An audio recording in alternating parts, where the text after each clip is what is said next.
particles.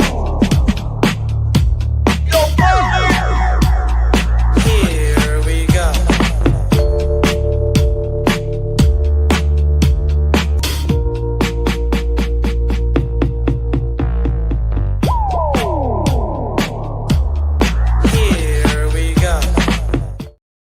All right, what's happening, party people? Great to see everybody lining up today in the comments line or comments or chat room, whatever you guys call your little scene over there. It's always great to see everybody lined up. Great to be with you on a Friday. High noon is upon us, so we are ready to rock. We are ready to roll. We had a lot to get to today. In fact, we should kind of announce this before the show starts. This is the end of the road. We've reached the end of the calendar road 2025 as far as the Polymac Particle Show as you know it and enjoy it with Creative Tony and Polymac. I will be with you guys on Monday. I will be with you guys on Tuesday. Creative Tony, however, will not be. He starts his winter hibernation after the show today. So enjoy it. Enjoy the dynamic. Enjoy all the festive holiday fun we bring you today because the show will have a different look next week. Tony needs some time, and he deserves some time. So we'll bid him a fond adieu today. Tony, let's make it count, buddy. It's your last show of 2025. How are you feeling? I mean, all the spotlights are on you. What are you wearing on the red carpet? All that stuff. How's Creative Tony as you're set to do? It's like you're Derek Jeter, like your last at bat. Give me a single, driving a run. You know what I mean? I also just want to make it clear that it's not just me. I'm just not the only one taking some time off here. You're going to take some time off after I take time off. So it's both of us taking some time off. So I'm taking time off on my kids. Listen. You're receiving this the wrong way here. Like as Jerry Garcia said to Bob Weir, no one's blaming you, Bob. No, but I just want to make sure that people know that it's not just me taking time off. I'm taking time off while my kids are out of school. Then you're going to take some time off, and then we will reconvene in early January, full throttle for 2026. So just giving everybody full transparency, Paulie, transparency here on the show. Yeah. It's not a full vacation. It's time away from the show, which I'm going to miss, but also it's time it'll be good for me to dive deep into the kids while they're out of school and ice skating, maybe a little Tahoe, maybe a little snowboarding, maybe like a little rest for a goof. I don't know, just for a change, maybe. And then recharge the battery. Hopefully all of you are recharging the battery during the holidays as well. So a lot of fun stuff to look forward to in 2026 too, P. I'm very, very pumped for the next year, dude. Well, on the show today, we got a lot to get into. We got one of the craziest Thursday night football games I've seen in a long time. That was just absolute craziness up there. Puka digging himself into a deeper hole during the game, after the game, before the game. This guy's he's a freaking walking disaster, this guy, Puka Nacua. He's definitely not as smart as I assumed he might be. This guy looks like somebody needs to pull him aside. Maybe it's McVay on the shelf. Maybe he needs to do it because this kid's running amok right now. Anyway, he dominated on the field last night. Puka was amazing. So we'll get into that game. We'll get into our hot and sour picks today. We have our final music assignment, at least of this week. I think, is this going to be the last one of the year? I think it might be. I think this is the last music assignment of 2025 because next week, I think it's a holiday. We're not doing a show next Friday. And the Friday after that, like John Bender said in Breakfast Club, I'm going to have to be beyond that. I'll have to check my calendar. I'm not sure. So this could be the last music assignment of the year. If you missed yesterday's show and you want to play along, we're doing songs today just either about numbers, like numerical, the U.S. numerical system, or songs with numbers in the title, stuff like that, because we talked yesterday about kind of turning the calendar over, and what are we going? We're going from 25 to 26. To me, it's all numbers. So songs about numbers, we'll get into that today too. Okay, Tony, and by the way, I mentioned Derek Jeter's last at-bat today because it was such a fairy tale thing. Like he last at-bat at Yankee Stadium, he drives in the winning run for a walk-off win. It was like so fairy tale. Did that pitcher groove that pitch? I've always wondered, did he groove one for Derek Jeter just to walk off as a hero, or was he really trying to battle him and get him out? I've always been suspicious. Wow, that's a really good question. I don't know. I mean, I'm assuming the pitcher as a competitor is not trying to groove it to Jeter, but maybe there was a handshake deal ahead of time. You know, if I get the opportunity, I'm gonna throw one right down the chute for you.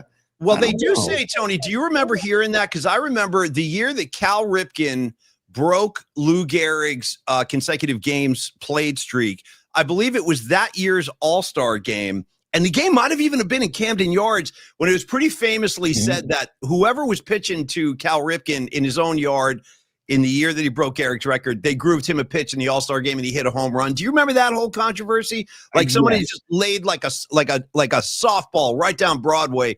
And of course, Ripken hit it out of the yard. You remember that? But also, like, you got to tip your cap because even balls right down the middle, it's still a very difficult thing to go. I can't hit that S. I ain't saying I can hit it. I'm just saying. But no, I know, but it's one thing like hit a line drive or a base hit, but to actually jump out the yard on that was amazing. So I can't even imagine what that would, I can't even imagine what that, but anyway, with the Jeter thing, we should ask Bonnie Scarlet Fire. She's a big Yankee fan. She could maybe clarify that for us. But I always thought Escobar's correcting me. It was the year that he retired. Okay, my bad. But I remember that was that controversy, Escobar, that somebody had just grooved a pitch to Cal Ripken and he knocked it out of the yard. And when you watched Derek Jeter's at bat, the last one at Yankee Stadium I'm talking about, it certainly looks like the guy just threw like a very straight line fastball right across the plate. And Jeter, I think he knocked it into right field. It was like an opposite field thing or something.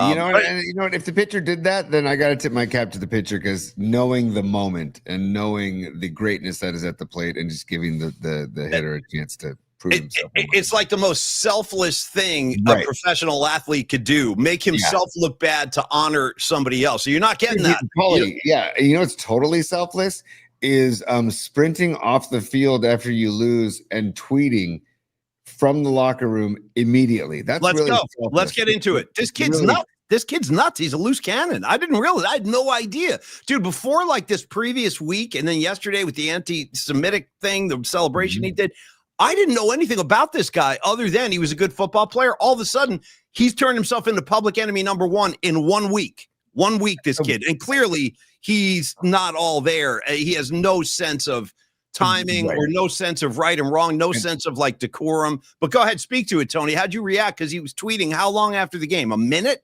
Like 2 minutes after the final whistle. It's insane. He must have sprinted off the field and got his phone and tweeted. It's so bizarre, man. What's with these wide receivers, Tony? Right. Wide receivers have gone effing insane in the last 10, 20 years. I don't know what it didn't used to be like this. Like Lynn Swann, Drew Pearson, you know what I mean? Jerry Rice, these guys, they used to just be like, they're football players. Now they're all head cases, Tony. All of them. Yeah. Oh, gosh. You know, I apologize, Paulie, but just because. Oh, yeah. It's business time. I see a couple supers right here, and they're both in the same vein. So I wanted to get to them before they get lost in the shuffle. Escobar Cheeks III is a super checking in. He says, PFP Familia, I'll be in and out of today's show. Work. He goes, love you all. Work getting in the way. Hashtag deep on the playoff list Chiefs. Hashtag no shaman. Hashtag F Puka. Hell yeah. F Puka. Yep. F Puka. Supposedly the Rams and Puka were talking all kinds of mess when they were up 30-14. And then look what happened, dude. Karen Bell is another super as well. Karen, thank you very much for the same as Cheeks. Same as Cheeks. In and out because of work. But want to thank this beautiful community for bringing so much wonderful energy to 2025. Here's to 2026 and reciprocity always ruling. And you know, in that honor, let's get a little reciprocity on the screen here for a second. But thank you, Karen Bell. Thank you. Yeah, so Karen Bell, you're one of the greats. Thanks so much. I look forward to seeing you in the new year, no question. And by the way, I love the fact that Escobar is now just being referred to as Cheeks. That's all. Just Cheeks, dude. It's great. Hey, there's Mo Cheeks, Paulie, and then there's Escobar Cheeks. Okay? Rex just came in with the Mo Cheeks. Did you see that? He just posted Mo Cheeks. Yeah. Oh, really? Nice. If any of you youngsters are too young to know, that was Maurice Cheeks. He used to play for the Philly 76ers. He played with Dr. J and Dawkins and all those guys. Mo Cheeks. Great basketball name. Mo effing Cheeks. Dude, the only other name that rivals it is World Be Free. That's a great one too. That's a great one too. Yeah. Lloyd Free, who changed his name to World and then middle initial B, last name Free. No question. You know, the Warriors have had a lot of great names. Don't no pun intended, but don't sleep on Sleepy Floyd, dude. Right. Sleepy. You know what I mean? That's my boy Sleepy. Sleepy Floyd is Superman. Greg Papa. Papa on the mic right there. Oh, wait, hang on a second, Paulie. Let me do this in honor of Robot Center and the Sports Desk. Okay. Robot Center and the Sports Desk checking in saying that Puka Nacua has been fined $25K for his nonsense last night. And a completely unrelated side note, Paulie, I find it so funny, dude. I'm wearing, I don't know if Mark Gravy Graves is on the chat yet, but dude, we're both wearing the shirts that he gave us. And I think it's hilarious. Nice. Here's my Geezer Butler shirt. Look at Geezer. We got basically 50% of the original Black Sabbath being represented. All we need is an IO. Dude, you know what we really need, Tony? We need Bill Ward shirts, dude. I'm not kidding. That's not even a joke. How about a shirtless Bill Ward on a shirt? Just jugs bouncing, dude. Jugs. I'll tell you the truth. Tony and I couldn't help but notice when we went to our first Black Sabbath show in '97 down at the HP Pavilion. Pantera opened, by the way. And as soon as they hit the stage, there was Bill Ward playing drums, and he's shirtless. And let's be honest, he could have used the bro, as they invented on Seinfeld, the male bra, because his like jugs were just like bouncing all around while he was playing. And I was like, I respect it. I'm like, you know what? That's a guy who really doesn't give a damn about like appearances, about what people might think. He's like, I'm playing shirtless. If you don't like my man jugs, look away. Look away. Yeah, totally. Look away for sure. Did you remember in Seinfeld when Kramer and Frank Costanza were dancing with each other, celebrating the man's ear? Of course, of course. How about when Frank Costanza was getting ready to shoot a shot on the pool table, and then Kramer like got over his back and started hugging him, and then like Estelle walked in, and they're both wearing bras. It was a crazy, crazy moment in TV history. I want to go back to the Rams game, Tony. Puka Nacua getting fined $25K is a joke. That's a freaking joke. That's not going to affect him in any which way. And frankly, I expect this behavior to continue with him because that's not a severe enough fine. I think you got to do something more serious.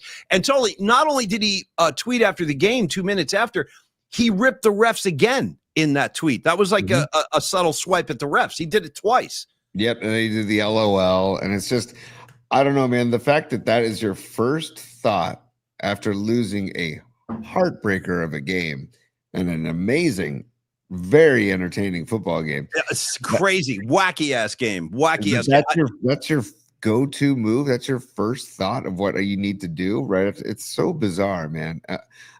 Like it's almost like I don't know, he was paid to do that by somebody or something. It's really bizarre. And again, like you said, wide receivers, dude. I don't know what it is about wide receivers. Oh my God, it's the most diva position in all of sports. Like I will tell you this right now, from my lifetime of experience watching hockey, there is not a single diva in the NHL. Not one. Not a single. Not one. Those guys are not into that S. They just want to compete and skate and play hockey. In baseball, I don't know if we could use the word diva, but there are some like guys that are. Dude, yeah, Manny Machado, dude. I'll go Manny Machado right out of the gates, dude. As a diva. Yes. Not a fan of his at all, dude. At all. Never been, never have been. Remember when he stomped on the ankle? I forget whose ankle it was, but he purposely stomped on the first baseman's ankle as he was vaguely. running back. I would counter that though. I remember one thing Manny Machado did that I really liked, and I think it was 2, maybe 3 seasons ago. He got into it with Tatis in the dugout because Tatis, I think, kind of dogged it on a ground ball. There was something Tatis did that pissed off Machado, and Machado kind of policed him in the dugout. It wasn't quite like a Bonds Kent chokeout session, but I was like, hey, Machado cares. Like he cares. He's trying to discipline this kid. So I kind of like that, but I feel you. But it is, dude, there's something about these freaking wide receivers in the NFL. And here's the crazy thing, Tony. Paulie, this is only because you said to do this if it ever happens. So I want you to know that we're going to do on-air production, that you're blurry at the moment. And I saw Patty make a comment about you being blurry. So if you want to exit, see you later. And come right back, go for it. Okay. So Paulie and I talked about this, that if either of us is blurry on the screen, that we want to make sure that we do our due diligence and try and leave the studio and then come back. And usually that solves the problem. We'll see if it solves the problem. But yeah, watching Puka last night, I don't know. And it makes me think of Ayuk and what's going on with Ayuk. And I just don't get it. I really just don't get it.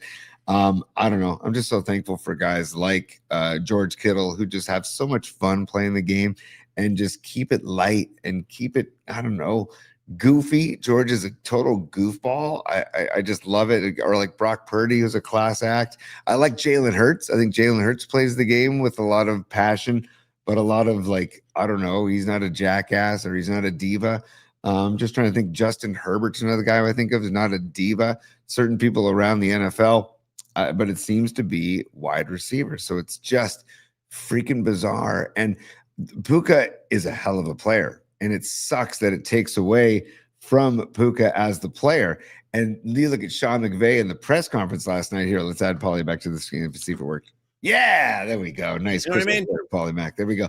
Dude, I was just talking about Sean McVay in the post-game press conference. Did you see McVay in the post-game press conference? I did. I don't know what you guys are talking about. What are you talking about? What? What? And then he's like catching up. Yeah. When he's looking at his PR director, like, what are they talking about? Like, what, he kept looking to the side, I almost feel bad for McVay because he's like, they had him backed into a corner. He didn't even know what they were talking about. He's like, what? Who did what? Mm-hmm. Like, he was like totally like aghast. But that's the thing. He's going to have to rein this kid in. McVay's going to have to pull him. And I know he backed him. Oh, I love this kid. I love his heart. I love everything about him. He's going to have to pull this kid aside, or somebody is maybe a veteran on the team, maybe Stafford, dude. Just say, Puka, calm the F down. Put your phone away, bro. Put it away. Well, dude, especially we talked about this yesterday, Paulie, about the bad vibes on the Rams right now, and mainly because of Puka. McVay on a sleigh was requested multiple times on the chat. So yeah, leave it up there. Just leave him there. Go ahead, leave him there. I don't mind. That's fine. I love looking at that. And when we later on the show, we have a few more McVays from Don Peralta we can show. Oh, but that's right. We got new ones. We got new McVays. Yeah. I did feel bad, like you, Paulie. I'm like, man, he's in a tough spot up there right now because he's trying to defend Puka. He's also trying to be sensitive to what Puka has done and the reactions it's causing. And then he also doesn't even know what he's supposed to be responding to. Yeah, it's a mess. It's a mess. Hold on, let me interrupt the show real quick. Watch this. Okay, I'm only doing this because I got to address one of my favorite people in the PMP community, and I see her lined up right there. It's my girl, Lily Merchant, who's been an OG gangster from day one, bro. I will never forget. We had our opening day party at Longbridge for the Giants, and there was Lily. She was posted up right at her table near the front. She had her whole crew with her. So, Lily, this is for you. I have yes. I think we might be able to do it, Paulie. I think we can do it. Oh, okay, good. Stand by. I was going to say, like, original. Okay, well, now I got to recalibrate because I was going to say, now, unless Tony's about to correct me, Lily, I was going to say that I recorded a little song for you, and just like you asked, I did a Billy Idol White Wedding, White Christmas song. It's short. It's really short, but it's a little tribute to you. And I recorded it. I gave it to Tony, and we were having problems loading it. So I was just about to say, we'll send it to the VIPs, but no, looks like we have an update. I don't know. I think we can play it live, Paulie. We'll do it live. We'll do it live. We'll do it live. Yeah. So do you want to watch it now or do you want to do it later? Well, sure. I mean, since I stopped the show to talk about it, I guess we should, because I didn't expect you were going to play it. I thought that we were going to give it a whirl. I just tried. You know what? I'm going to try one more time to upload it, and then boom, it uploaded. So hey, you give it a whirl, and I'll tell you what we'll do. Patty, let's do it now. Dom says do it now. All right, we're doing it now. Here we go. Lily, this is the Paulie Mac Billy Idol. And it doesn't sound that great. I'm not in a professional studio. I'm literally, by the way, well, it's too much to explain. But anyway, the sound quality is not all that we'd like it to be. We'll try to tighten that up next year. But for now, I present to you, let's see, how do I say this? I'll say Paulie Mac by way of Billy Idol, kind of altering his White Wedding into a Christmas carol for Lily. Here we go. Yeah. All right.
you go, Lily. That's for you, girl. Merry Christmas and a Happy New Year. You asked for it, you got it. And you know what it is, Tony? The guitar is always, because I'm very anal about like sound quality. I always want things to sound as good as possible. Tony's like that too. We're musicians. We're always like nitpicky about sound.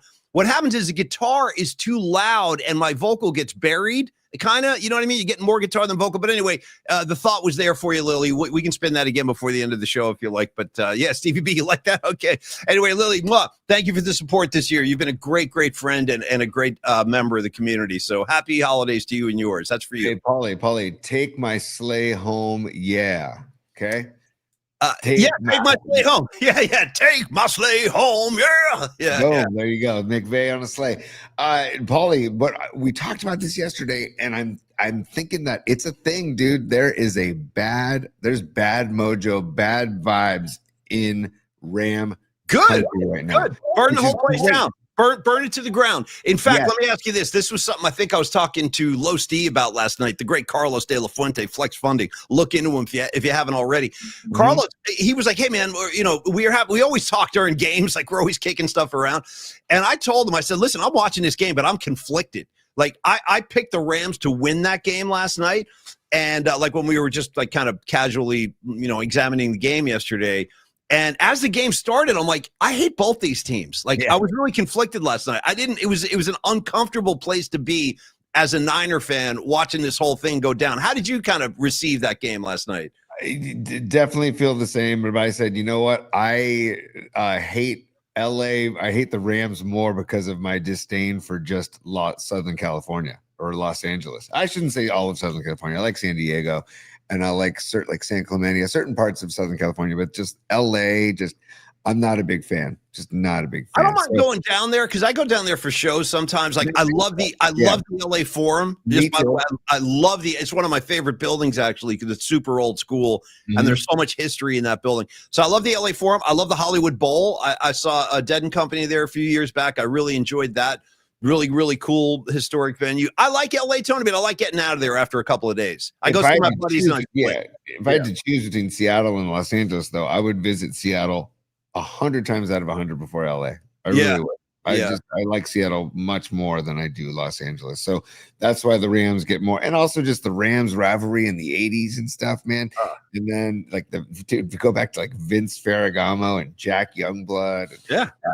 Lawrence McCutcheon. I'll throw a Lawrence McCutcheon on the pile. McCutcheon, dude. Henry Ellard. Remember Henry Ellard? And how about what's the other guy? Jackie Slater? Was that his name? Jackie Slater? 78, number 78. But then I definitely the only thing that saved the Seahawks for me in those like the Legion of Boom and all that stuff is Marshawn Lynch was super entertaining, and I've always loved Marshawn when he was a Cow Bear, and when he was a Seahawk, I'm like, okay, at least he's entertaining and fun to watch. But did you see Marshawn Lynch on the post game last night? He jumped on with NFL. Oh my God! Did you hear about this? No, I saw the blip of it, but I didn't see it. What did he say? Oh, dude, he jumped on with who were the guys on the NFL Network? I forget. Whoever's doing the post-game show on NFL, and I didn't see it live, to be honest. I saw it this morning online, but he jumped on there, dude, and dude, they were beeping him like he was Richard Pryor, like every other freaking word, beep, beep, beep, and then it was one long one that went on for like 7 seconds. He was like in his chair, like leaning back, holding the mic, Tony, like this. He was like, yeah, just talking, and it was just like beep. It was just like this long beep, dude. So he was feeling loose. He might have had a couple of pops last night during the game, Marshawn. Wouldn't surprise. Dude, I think you have a beep on your Roadcaster, by the way, just so you know, on that page, the same page as the air horn. There's a bleep or a beep. I don't know about that, but I'll give you some. I should be doing this more often, Tony. How about the PMP chimes? Beautiful. Why am I not doing that more often? I don't know. You've got a soundboard at your leisure. Use it, and then there's a beep. I swear there's a beep. I promise you. Like, I believe you. I'm just not going to go on a wild goose hunt right now. But I will tell you this, Tony. Maybe this is like a new transition sound. Tony, it's time to talk about stellar design. You know what I mean? Like what it's very Brady Bunch-esque. Very Brady. Like I'm having a good time with this. Paulie and I used to use on our show a long time ago certain chimes from Brady Bunch when they would change scenes, like ba-da-da-da-da or whatever. Like, they would change scenes from. How did we get I think we did that on VHS tape. I think it was so long ago we were recording it on TV. That was actually one of the easiest ways to cut sound. Yep. It's gotten a lot harder over the years, Tony. as you know. Sorry, I'm like a little kid with a new toy over here now. Anyway, go back to this thing. So, how do you feel about both teams after watching that game last night? Like, I still kind of fear the Rams. I got to be honest, because you saw what they can do. They put points on the board, but Seattle last night, what a huge win for them. And Darnold, man, that was like probably the greatest game of his career. The fact that he led them back in that game to a victory in overtime. I mean, that was pretty damn dramatic stuff. Oh, 100%. And Darnold has to be feeling damn good about himself. And the Seahawks, dude, that game, they were down 30-14. And I was like, oh, man, damn it. Rams got him. And then that run back by Rashid Shaheed, and then a couple of drives by Darnold. It's like, okay, he's found his rhythm, because he did not have a good first half. You know, I mean, I had a decent first half. It wasn't horrible, but it wasn't great. And then supposedly the Rams were talking all kinds of trash, being up 30-14. So it's just dessert for them to just gag at the end and only score one touchdown and the rest of the way after being up 30-14. And even because they were talking about that 2-point conversion call that was weird, but it was a lateral. A little dicey, but it was a lateral. It was the right call. But the wrong thing that happened is that the refs should never have blown the whistle dead, the play dead. They should have just let the play out. You know what I mean? And it was smart for Charbonnet to grab the ball.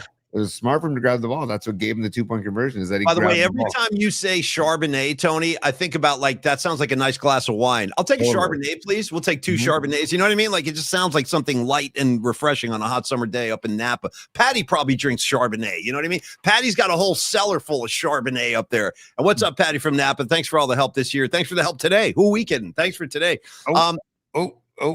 Sorry, Paulie. I apologize to just hijack the show. It's business.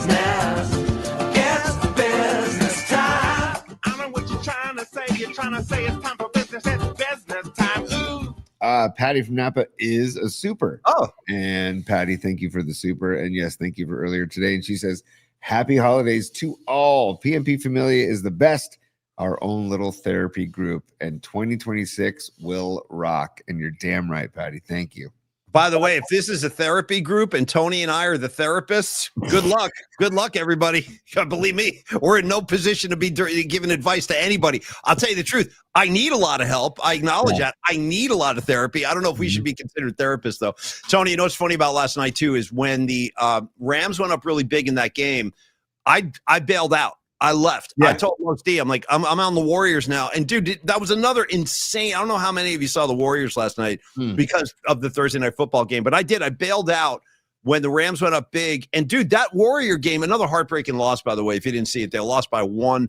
There was a foul called literally at the buzzer with 0.04 seconds left on the clock. And they gave Phoenix a couple of free throws. The kid made 1, game over. Suns win by 1. They will see the Suns again on Saturday, and that is significant because of what Dillon Brooks did last night to Steph Curry. Now, here's the thing about Dillon Brooks. I want to talk about this guy a little bit. Dami Peralta. Dude, by the way, Dami Peralta, Stellar Design, Peralta Arts, you know him, you love him. He's our main man. This guy is one of the most, like, gentle, cool, kind human beings I've ever met. He lost his mind last night when Dillon Brooks hit Steph Curry. Dom Peralta was texting me. He's like, he's a disgusting piece of S. I've had it with this guy. Like, Dom was pissed. And I was pissed too, Dom. I'm not kidding. I was pissed too. He's a jackass. He's a punk. It was a dirty play. It served no purpose. If you didn't see this, Steph was in the corner. It was a very, very tight game. I think the Warriors were down by 6 at this point, maybe like less than a minute left in the fourth quarter. Steph's in the corner, shoots a 3, and look at this position I'm in. Look how defenseless you are when you let go of a basketball. This is where Steph was. This was his body language. Dillon Brooks comes flying in trying to block the shot. Okay, that's standard NBA defense. Then after the ball leaves his hand, Dillon Brooks winds up and just basically kind of karate chops Steph right in the gut. And I think it probably knocked the wind out of him because Steph literally hit the ground and stayed there for a couple of minutes. And you don't see Steph Curry do that a lot. He's actually much, much tougher maybe than people assume he is because, do you have the play? Yeah, let's watch it. There you go. Yeah, here we go. Here's the play. I mean, so look at, and by the way, no surprise and nothing new from this jackhole, this jackass. I never liked him. Nobody does. He's a dirty player. And he tries to say it's under the guise of competition and trying to win ball games, dude. F you, dude. Hey, Tony, yeah. did you know, buddy, that he had just been ejected from the game previous to this one? So the game before last night, he had just been ejected.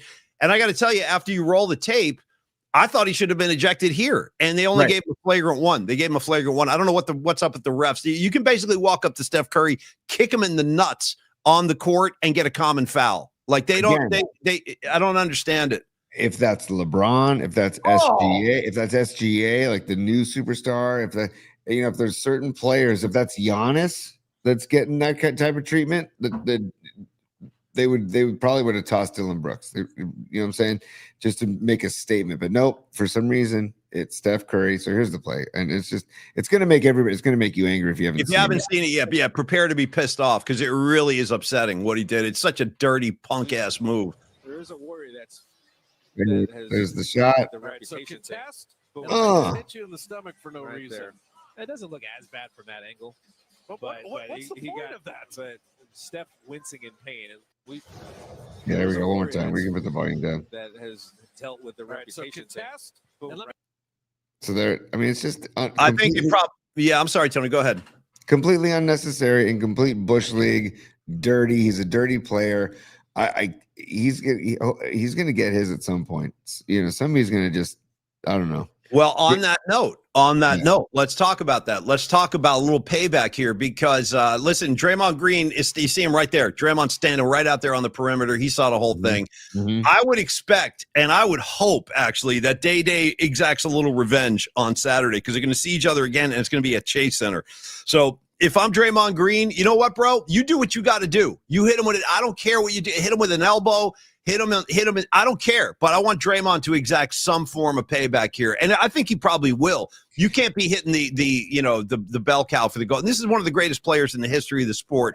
I hate to see him punked like that, and I think it knocked the wind out of him. I think that's why he knocked down. I was going to say, he's not the LeBron, the peekaboo LeBron. Steph is not an actor like LeBron, looking for the foul and looking for the pity and looking for the attention. That's not Steph's game. It's never been Steph's game.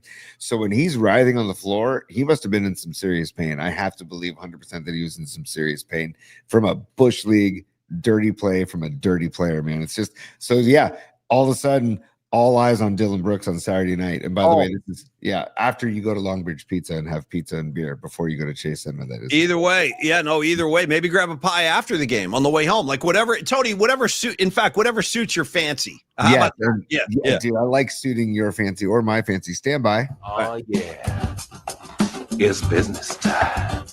Dude, look at this. SGA Sports Talk has just became a member of the PMP VIP for a month. And he says, "Hi, Paulie and Tony. Can I join the show? And I'm also a massive fan of your YouTube channel. You make some killer ass content and keep it rocking." Dude, SGA Sports Talk. Spread the word. Thank you very much for the kind words. Like and subscribe at Polymax Particles on YouTube. Please, everybody, hit the like button. Subscribe while you're there. We got to tap into that algorithm and just keep things moving, forward with YouTube and playing the game with YouTube, Paulie.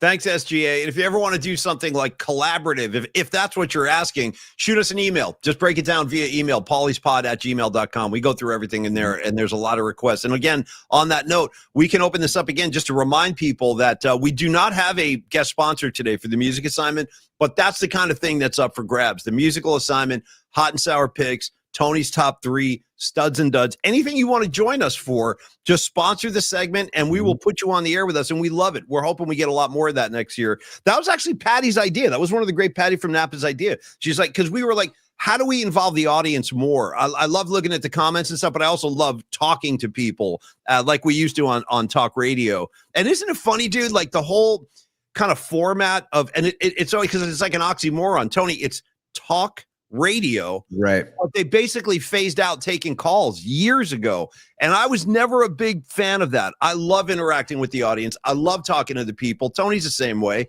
and we've always been that kind of show. Like when Tony and I work together, we like talking to people. So anyway, if you want to sponsor a segment sometime, just shoot us an email. We'll definitely put you on the calendar. paulyspod@gmail.com. Tony, Paulie, on that note, real quick, think about all the content that is given to us from the chat and from the people that have joined the show. Sweet Mad Hatter last week was fantastic. Yeah. Aaron Cask, fantastic. Bonnie, Scarlet Fire, fantastic. Patty from Napa.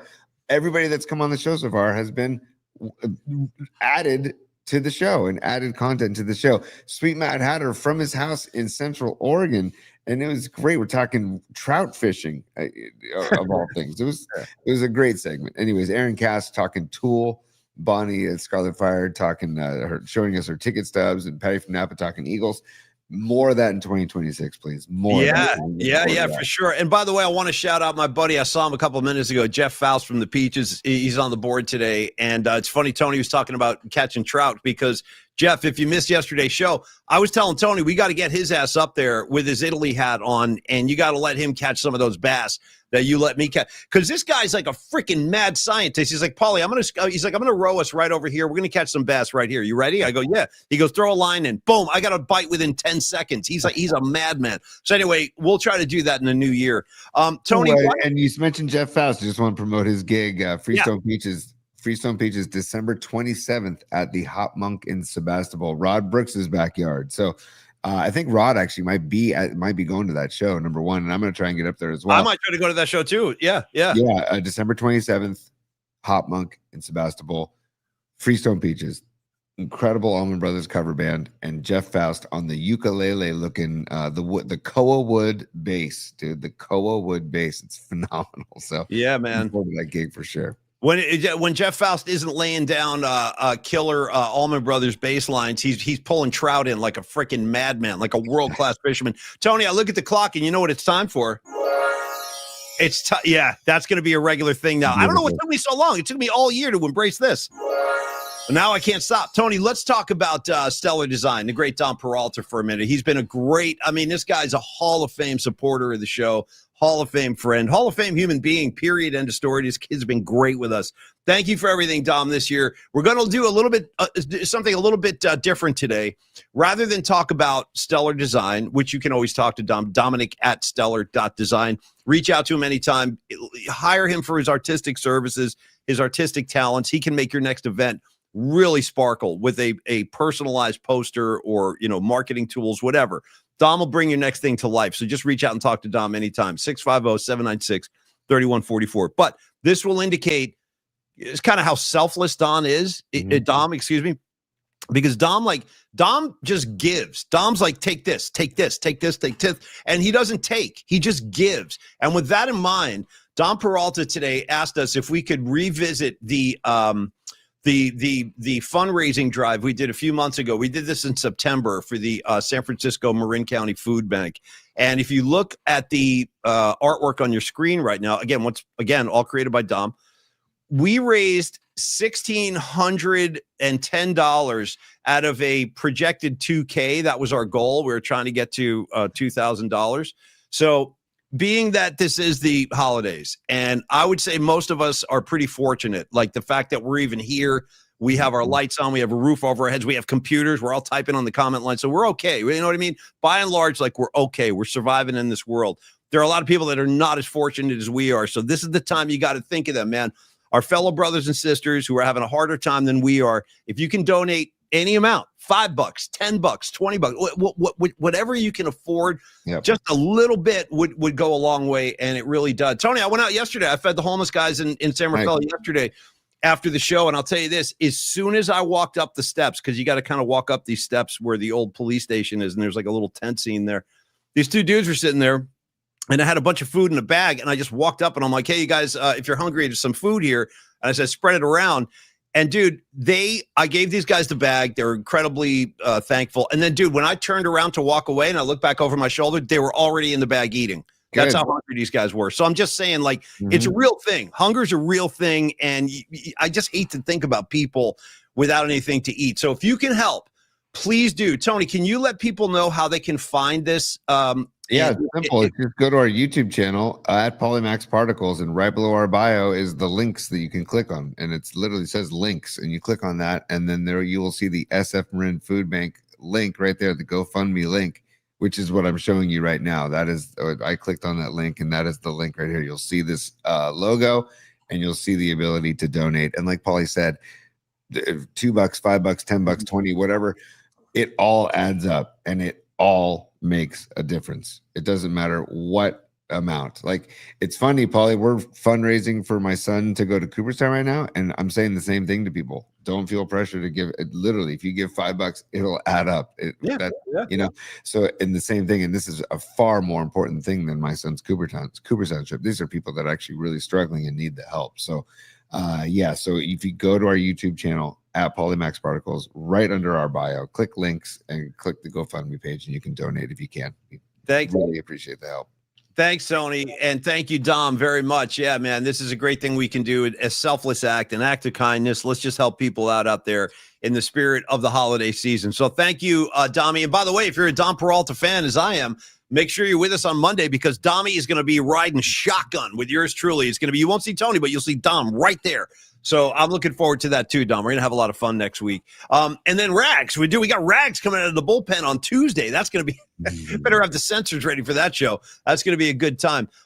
Okay, Tony, on the back half of the show, and again, I'm getting like kind of emotional now. This is like the last waltz of 2025, where Tony and I ride together, and he'll be out next week. So how do you want to proceed from here? Because we still got to do hot and sour picks. We have to do the music assignment. And by the way, just so I don't forget this one little thing, shout out Macklin Celebrini. This kid's off his ass. He's doing it. I mean, this kid, he is really like one of the most exciting, young, talented hockey players I've seen in a long time. What this kid is doing is remarkable. And he was doing more fireworks last night. I just wanted to get his name out there before I forget that. So anyway, Tony, I'm looking at my notes, Paulie. Tell Dillon Brooks to F himself. Right. Puka Nakua is out of his mind. Right. Seattle beats Rams in overtime. We haven't talked Niners Indy at all, but you have Monday to talk about that as well. But I am curious to know right now, are you beaming with confidence in that game? Are you skeptical? Are you nervous? How are you feeling about that game? I'm cautious. With it. You know, I think, again, like I know I keep saying this, I don't want to beat it too hard, but if you watch that game last week, Colts at Seattle, the Seattle defense had their hands full with them, dude. That was a tight game. That was a really tight game. So I'm confident, but I'm also cautious. You just got to be careful this time of year. I think the Niners should win this game. I expect them to win this game, but at the same time, don't assume. You know what I mean? Don't assume we're going to roll in there and just like dismantle them. You know what happens when you assume, Paulie? Tell me. You make an ass out of you and me. Nice. Yeah. Sure. Shout out The Odd Couple. I saw Felix Unger do that when I was a little kid. He actually did it on a blackboard because you make an ass of you and me. He was like yelling, Rags, you remember that one? Yeah. Hey, by the way, Andrew Markulis checking in from Tahoe says it's snowing a little bit in Tahoe, but it's going to be all washed away with the rain that's coming, which is a big time bummer because we're hoping snow comes. But he says Celebrini's younger brother is also tearing it up in youth hockey. Okay. So, pretty wild stuff, the Celebrini family. And don't forget, Macklin's dad was head trainer for the Warriors, right? Yep. So and Rick Celebrini, Tony. Rick Celebrini. Let's not forget, we did a tribute song. The only tribute song to a trainer we've ever done. We did it to the song Amadeus. Falco. Was that Falco, right? Correct. Well, come on, rock me, Amadeus. I gotta tell you the truth. When I played that song on KMBR years ago, we Celebrini. Yeah. Dude, Raymond Ritter called me that day and he was like, Paul, you got to get me a copy of that ASAP. He's like, send me an MP3. And I was like, okay. So he was really excited that we did a song for their trainer. Dude, that'll never happen again, you know? Totally, dude. And by the way, we should do a song for Raymond Ritter because look at that. I just want to put that back up. Dom made this. That's Raymond Ritter's vest going to be put up in the rafters at Chase Center one day. I don't even know where to begin. It would be like an epic like a 15-minute song, the Ballad of Raymond Ritter. By the way, when the refs were sorting through the Dillon Brooks BS last night, dude, Raymond Ritter was on camera for long periods of time, just sitting there with the vest, looking up at everybody. Steph was standing right there. I always have my eyes on Raymond. When you can see him on TV, it's like a tradition in my house. I always go, oh, look, there's Raymond. People are so sick of me doing that, but I do it every game. There's Raymond. Love Raymond. Great member of the bald community too. Just representing the bald community strong. I think as far as bald-headed presentation goes, he might be the best in the business because His is like shined up. He like polishes it or something. Like he looks spectacular, like with his clean head. Like he looks like Mr. Clean. Remember Mr. Clean on the detergent? Yeah. Yeah, God, yeah. He reps it strong, and my kids know who he is now too. And if we're watching a water game, they'll point him out too, which is great. Yeah, you have to. Yeah. So Tony, hold on. Are we gonna do hot? I think we should do hot and sour. We got to get through all our picks, and we got to do music assignment. Yeah, let's do that because hot and sour, man. You look perplexed. What are you doing over there? You keep looking down. You got something else you want? No, just looking at my notes. We also, Don Peralta, check in on the chat because Neil Denardi also wanted to mention the holiday party that he is throwing tomorrow. I know. He told me that too. Yeah, tomorrow. Yeah, correct. Tomorrow, right? Correct. So maybe towards the end of the show, we'll tease or promote anybody open invitation from Neil to the PNP Familia to his family's holiday gathering in South San Francisco tomorrow. We'll give the details before the end of the show. I have a note to give the details for that, Paulie. But we can go into hot and sour. I'm very excited. Real quick to finish the Dillon Brooks Phoenix Suns thing. I am very excited for Saturday, and I hate to promote this, but like you said, I really hope Draymond. And maybe not Draymond, maybe somebody else, but somebody does something to send a message to maybe Dillon Quentin Brooks. Post. Quentin Post is a pretty strong, physical, big-ass kid, man, and he don't mind mixing it up. Like, he gets in the paint. He's physical. Quentin Post is physical. I would love that. Just a nice Quentin Post elbow to the ribs of a Dillon. But something.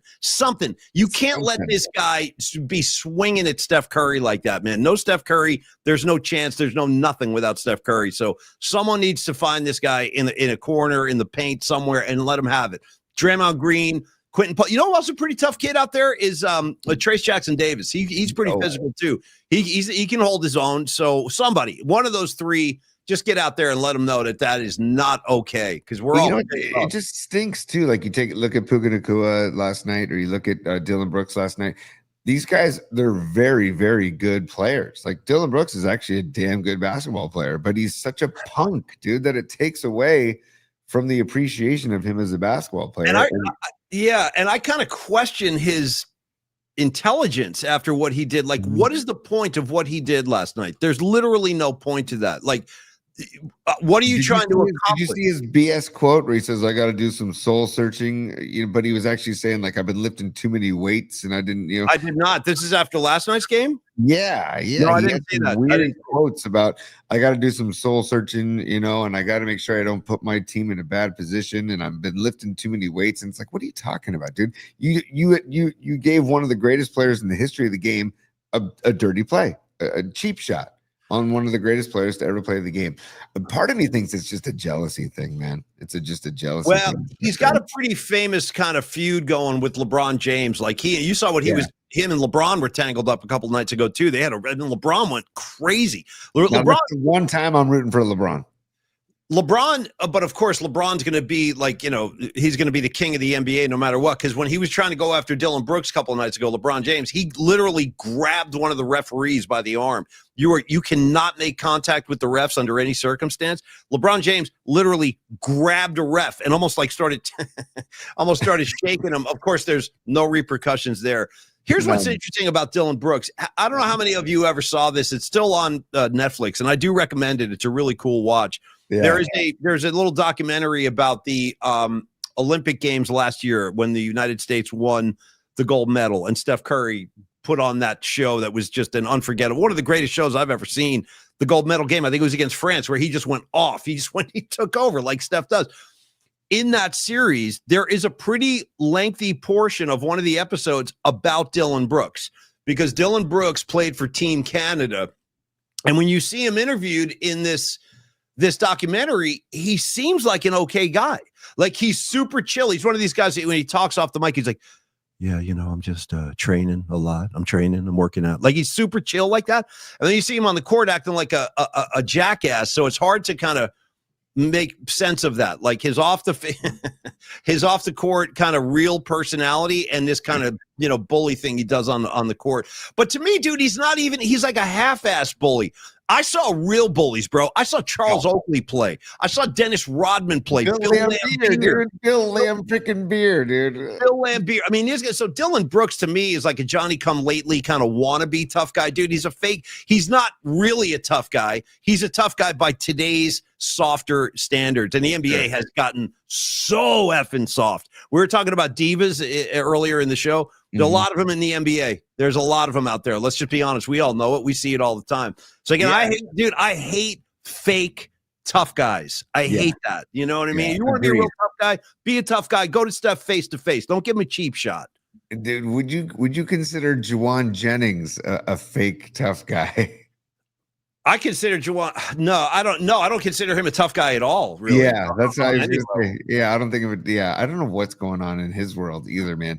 I just need him to produce. That's all. I think I saw David Lombardi posted the other day that he's hit already some of his incentives, and he stands to hit a bunch more in the last 3 games here. So, I mean, he has definitely had a better second half of the season than first half. Yeah, but maybe that's because he treated the first half of the season as his training camp when he should have treated training camp as his training camp and not the first half of the season, Paulie.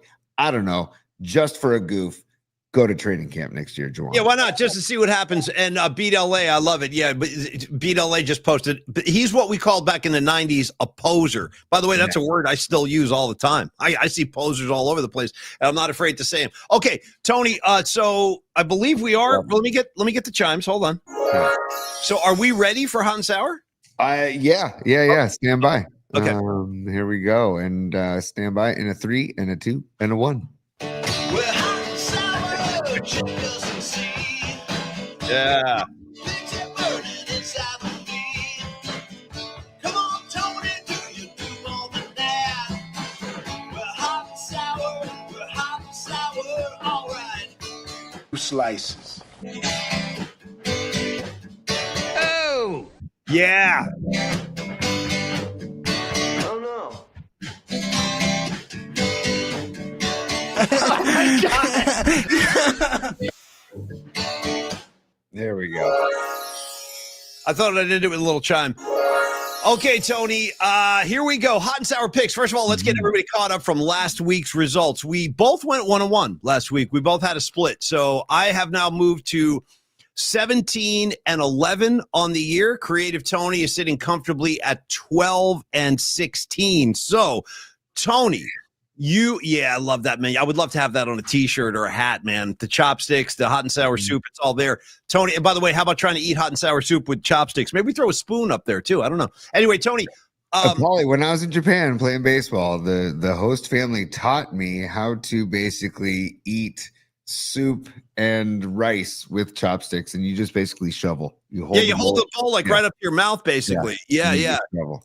And once I did that, now I do that all the time. My kids think I'm so obnoxious when we're out at like a Japanese, like a sushi spot. Dad, put it down. I'm like, no, this is what you're supposed to do. That's what you're supposed to do. Just put the bowl up and just go. Get after it. Good miso soup. Come on. It's soup weather, Paulie, by the way. And so I like a good miso soup. I like a good bowl of pho, too. It's not Japanese, obviously. Vietnamese pho. Do you ever have pho, Paulie? I'm not sure. I think so. It's got a bunch of noodles and like kale and stuff in it, right? Is that right? Yeah, like wontons and all that? It's a good brothy soup, man. Check out, get some good pho. There's got to be good pho near you. There's got to be. I don't know. I'll look into it. Yeah, I got it. I'm not sure. I'll find out. I'll be on the warpath for that. All right, Tony, I want you to get the festivity started today. You show me the way. Okay, Paulie, my first pick, this is an interesting pick because it could backfire, but you know what? F it all. I'm going to take the Patriots on the road at Baltimore, Sunday Night Football. The Patriots are getting 3 points. Give me some records too. The Pats are what, 11-4 now? 11-3. Pats are 11-3. Okay. And the Patriots they're under 500. They're 6-7, I believe. They're not the Patriots. You mean the Ravens? Sorry, the Ravens. The Ravens. Yeah. But here's what you really need to know: the Patriots are 6-0 on the road. Wow. The Ravens are 3-5 at So stop home. right there. You're telling me, I don't even think I realized that. So you're telling me all the Patriots' losses have been on their own field? Yeah. Wow. Yeah. Wow, that's wild. That doesn't bode well for their playoff hopes. Right. That's Isn't interesting. that interesting? So they're 6-0 on the road. Ravens are 3-5 at home. The Ravens are 0-2 this year for home prime time games. And this is the Sunday Night Football matchup. And I believe that what was it? There was a good against the spread numbers too. I forget what those were, but the main thing I like is that the Patriots are 6-0 on the road, and the Patriots are coming off of their loss to Buffalo last week. Right. Now the Ravens did shut out Cincinnati last week, but the Cincinnati defense is so bad that I'm not going to give that much credit. So I do see the Pats going into Baltimore, not only covering, but winning the game. I think they win the game outright in Baltimore. And I think that the Ravens are just on the Derrick Henry's the only thing I'm worried about in that game. I'm not even worried that much about Lamar. Why is that? Because he's struggling this year. He's playing hurt. He's not playing very well. No. He's not playing with the same swagger and confidence that he usually plays with. So he looked better last week, but again, that was Cincinnati. Like, I don't know. The Patriots are a much better defense than Cincinnati. So I'm taking the Pats +3 on the road in Baltimore, Paulie. I like that pick. It's funny you took that game because I was actually looking at that game this morning too. I was like, that might be a good one to take the Pats on, like you said, especially coming off a loss on the road. By the way, do you still have the number? If you don't, no sweat. But if you have the numbers in front of you, what's the Patriots' record at home? Whatever that is, whatever, because they're 11-3. Yeah, so that means that they'd be 5-3 at home. God damn, 5-3 at home. That's crazy. I'm really surprised to hear that. But okay. Don't forget, too, Mike Vrabel coached Derrick Henry for 5 or 6 years in Tennessee. So Vrabel knows Derrick Henry very well. So the question is, does he know how to stop Derrick Henry? That's the big question. But it'll be very interesting because I don't know if there's much of a home field advantage. There's more of like a road advantage for the Patriots in this game. So also I read this too. Dude, Drake May, like his MVP campaign. Granted, we've talked about the strength of schedule is a little bit lacking for the Patriots, but entering this week, he ranks second in the NFL behind Matthew Stafford with 26 completions that traveled 20 or more yards in the air. So he likes to throw downfield. So I'm wondering if there's going to be some of that action in Baltimore as well. So I'm looking forward. I actually think it's going to be a high-scoring game too. So go Pats. 3 in Baltimore, Sunday Night Football. Okay, couple of quick things here, Tony. I just want to give some acknowledgments to the comments line. First of all, Joe Cool talking about seeing the Rolling Stones and Santana at Day on the Green in '78. I'm extremely jealous. Where did that come from? That's I don't know. awesome. It's sitting up there right now. I don't know, but I love it. I love the report, and I'm very jealous. And I was a little kid in San Francisco at that time, but I was not at that gig. And then there was somebody else who's already out of my eye line now, but somebody just wrote this a second ago, Tony. I'm going to bounce this off you. Somebody said, Phillip Rivers finds his groove on Sunday or Monday and deals the Niners a heartbreaking loss. Somebody just wrote that on the line there. Kind of grabbed my attention. Yeah. So this person, I just found it. It's this person is at Observer L1HQ, says Phillip Rivers finds his groove and deals the Niners a heartbreaking loss. If that's the case, then maybe the season is just not what it's just not meant to be this year, because the Phillip Rivers, there's no way that should happen this weekend. The Niners should win by at least 10, if not 14. That's just what I'm thinking in Indy. That's just what I think. I do worry. I mean, I'm not, like I said, I'm cautious. I'm not like, I don't know, maybe worried is too strong. Again, I think the Niners are the better team. They should go in there and win this game and handle their business. They need to win this game. But again, I'm always cautious with old man Rivers. I don't care. I've seen him do too many things over the years to just dismiss him outright. Okay. By the way, Paulie, remember last night we talked about like interceptions? Like it turns out that Darnold was the one throwing picks and not Stafford. So Stafford had 3 TDs, added 3 more TDs to his TD count for the season. Also, 457 yards passing for Stafford last night. That's just outrageous. What did Los? Los had a great stat last night about the team that they lost the game, but they had no turnovers and over 500 yards of total offense, and they lost the game. That's so well, that's wild. like the NFL equivalent of what we've been talking about all week when Steph Curry goes for 48 points and the Warriors lose. Like, how is that even possible? Or Paulie, how about Jimmy Butler going for 31 last night and they lose? Like, I sense a lot of frustration right now on that Warrior, but you can just see it. You can see it. Like, I thought Jimmy Butler looked kind of pissed off at the end of the game, and he should be. Like, it's Warriors have lost 3 in a row. They're 2 games under 500 for the first time all year, and they shouldn't be. There's too much talent there. Something is weird right now with the Warriors, man. I don't know. The energy is off. They're having all these really tough losses. And the worst part, Tony, is, and I know we're in football picks. I'll go back in 10 seconds, I promise. Yeah. But it's like the Warriors have not been getting blown out. They're losing games like last night. They're losing by 1 point. They're losing by 3 points. They're losing by a bucket. It's like really frustrating. And I feel like, I think it was Monty Poole who said this late last night after the game. Monty Poole was like, I'm not going to call Saturday a must win, but the Warriors really need to find their legs again and get a win, especially on their own floor. Because even at home, it's not been a great advantage for them today. So things are. Shout out Monty Poole too, dude. I mean, we've always been huge Monty Poole fans. We should get him on the show, Pete. I'd love to talk to Monty. I don't know. I got to be honest. I don't know him that well. We know each other like casually, but I'm a very big fan of his work, and I always have been because he's like a no BS guy. Yep. He's just a no BS guy, and he knows basketball inside and out. Great call, T. We can try. Reach out to him in the new year. I agree with him. Saturday's a big game, man. I'm really looking forward to it. Actually, that's the start of That's the kids out of school. Maybe we have to make it up to Chase Center and Long. We might be at Denardi's. You know what I mean? We might be down at Denardi's holiday blowout tomorrow, which I'm looking forward to very much. All right, so Tony, let me give you my first pick. Why don't we do this? We'll go. Last thing. I apologize. Hold on, let's do it the right way. Hold on. Go ahead, Tony. Or give me the chime one more time. Stand by. Okay. Yes. We're doubling up. I just want to say, too, the other thing that makes me feel good about this Patriots game is that I don't see the Patriots losing 2 games in a row, and they lost last week to Buffalo. So I don't see them losing 2 games in a row. So yeah, I'll buy that. Proceed. Okay, thanks. I do like the pick. I got to admit. Okay, my first game of the week. Where'd it go? I am looking at. Oh my God, what have I done here, Tony? Wait a second. What have I done? Do I have notes from last week? I don't know here it is. Okay. I was looking at last week. So I'm like, wait a minute.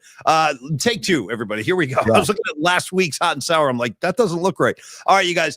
First game of the week I want to talk about. This is a big one in the NFC, actually. This is going to be old school, black and blue, like 10 degrees. This is going to be great. The Packers going into Chicago. Huge home game for the Chicago Bears. If you look at the numbers here, this is why this time of year is so great in the NFL. Packers come in with that 9-4-1 record. They had that one tie with the Cowboys, and the Bears are currently sitting there with their 10-4 record. They're tough at home, the Bears. They're 5-1 at home. This, I would go out on a limb and say, this is probably the biggest home game the Bears have had in some years. I mean, this is going to be a big one. I'll tell you right now, I like Jordan Love. I think I have more confidence in Jordan Love than I do in Caleb Williams. I'm just being honest. I'm like trying to think about this. I think Caleb Williams is capable. There's a lot of potential there. And sometimes he plays his ass off. Sometimes he's great, but it's not consistent. But to be fair, it's the same thing with Jordan Love. I don't think he's as consistent as he would like to be, or as consistent as Packer fans would like him to be. There's just something, I'm basing this only on just like a feeling I have about the Bears. The Bears. Now I know last week they beat the living hell out of the Browns, but you got to remember the Browns actually have a pretty good defense, and the Bears put a lot of points up. So kind of like you said, New England coming off a loss. I feel like the Bears ride that momentum where they really had a great offensive day against a really good defense in Cleveland. They're back home. They got their fans behind them, and it's like I said, one of the biggest home games in a very long time. I think the Bears are going to find a way. I think they're going to find a way to get this done, Tony. And I got to apologize because I have to look this up. Unless you have it in front of you, I forgot to write the spread down. So I can get it for you, yeah. Yeah, thank you. Stand by, Paulie. The spread for your Bears-Packers game is the Bears are 1.5-point favorites. So they're giving Green Bay 1.5 points. And the over-under, 46.5, Paulie. By the way, the spread opened at -3. Now it's down to -1.5. So that's interesting. That's a lot of movement for. I would take the under, even though I don't do that really, but I don't really bet on anything. Over or under is nothing, but I would take the under in this game. I think it's going to be a low scoring game, and I am taking the Bears. I'm going to give the Packers their 1.5 points. I just don't think the Packers are ready to win this game in Chicago. I don't see it. I'm going with the Bears, Tony. Give them the 1.5, and I look for them to improve to 6-1 at home and 11-4 overall. It's Boy, they're going to be right there. The Bears are definitely part of the playoff. What? You don't like that pick? No. I'm just thinking about it. They win this game, then they come into Levi's hot and feeling themselves. So that's a game where we're going to find out what's what and who's who. I really look forward to that game because the Niners need a test like that. I want them to have a really severe, and they're going to get 2 back-to-back, Chicago and then Seattle, man. That's a hell of a way to end the season. David Lombardi had another good post today or yesterday. He said, if the Niners beat the Colts, which I fully expect them to do, they could basically go on a 5-game winning streak all the way to the Lombardi at home after beating the Colts. Because if they beat the Colts and then they beat the Bears and they beat Seattle, that means they have home field advantage and they'll be the number 1 seed in the NFC. And that means that they would stay home throughout the playoffs. It's just a wild thought. It'd be a 5-game run all the way to the Super Bowl. It's pretty wild to think about. So they have that as a possibility. That's crazy to me. The fact that, you think about everything this team has been through this year with the injuries and all that. And don't forget, they didn't have Kittle for a long stretch. Purdy missed all those games too, even though they're back now. It's been a hell of a year in terms of just keeping their key guys on the field. No Bosa, no Warner. By the way, how great is it to see Fred Warner so involved with this team still? He's always around. Hey, Brandon Ayuk, take notes. Take notes with your teammate, soon to be former teammate, Fred Warner. Like, my God, man. Fred Warner doesn't miss. He's always at the facility. He's in the suite for the game. You know what he was doing yesterday, Tony? He was visiting sick children in the hospital. Right. Fred Warner. I swear to God, I saw him with George Kittle. They were giving jerseys out. In fact, Fred Warner walked into his kid's hospital room. This is so great. It's such a feel-good thing to see. I'm sure a lot of you saw this. Kittle and Fred Warner and maybe another Niner. I'm forgetting if there was 3. It was definitely Kittle and Warner, though. They walk into this kid's room, this kid in the hospital. God bless the kid.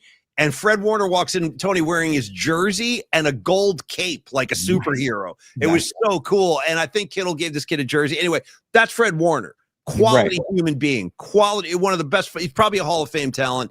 And Fred Warner's not tweeting cryptic tweets about driving his car on the freeway. And Tony, I don't understand a word of the Brandon Ayuk post with the mask and the I don't know what he was. I have no idea what he was talking about. You know the post I'm talking about, right? With the ski mask. That's what I'm talking about. Yeah, and he's something about his watch and the rearview mirror. I'm like, bro, I don't know what you're saying. I don't know. I have no idea what you're trying to transmit to the general public right now because I don't understand a word of this. I don't know if anybody else did. If anybody can translate Brandon Ayuk's tweet last week, please post interpret that, translate that to me because I have no idea what he was saying. Yeah. Andrew Markoulis, man, you know how to stir the pot, brother. If the Niners win it all, does Ayuk get a ring? Oh, God. That's incredible. He probably does technically. But if I were him, I would put that thing in a closet and never let it see the light of day because he doesn't earn it. He didn't deserve to wear one. He and wouldn't that be ironic, dude, if this was the one year the Niners would win a Super Bowl without Warner on the field? Like, that'd be kind of sad for me, actually, that Warner couldn't be a part of it. But Warner and Bosa and Ayuk, it's crazy to think. It's just, again, Shanahan, Coach of the Year. Well, again, I'm saying, Brandon Ayuk has a lot to look forward to. He's going to have a great post-Niner career. He can call his buddy Deebo Samuel and ask him how much fun he's having in Washington because what a great year the Commanders have had, Tony. They've set the league on fire. Deebo is rewriting the record books for wide receivers. I don't know if you know this. He's having like the best year of his career. I'm being sarcastic, of course. I'm saying that's what's waiting for Brandon Ayuk. Have a great time, kid. Enjoy. Without Kyle Shanahan's offense, we'll see how much of a game breaker you are. We'll see. Anyway, sorry, I'm pissed. No, that's what I'm saying. That's why you talk about Warner, the class act of the team, if not the freaking NFL. And then you've got Ayuk pulling his nonsense. It's just Andrew Markoulis, Tony. Andrew Markoulis checking in. He's going to have a Super Bowl ring. What did he say? Where'd it go? It'll be on Pawn Stars in 2 years. Great call, Andrew. Great. Happy holidays to you, bro.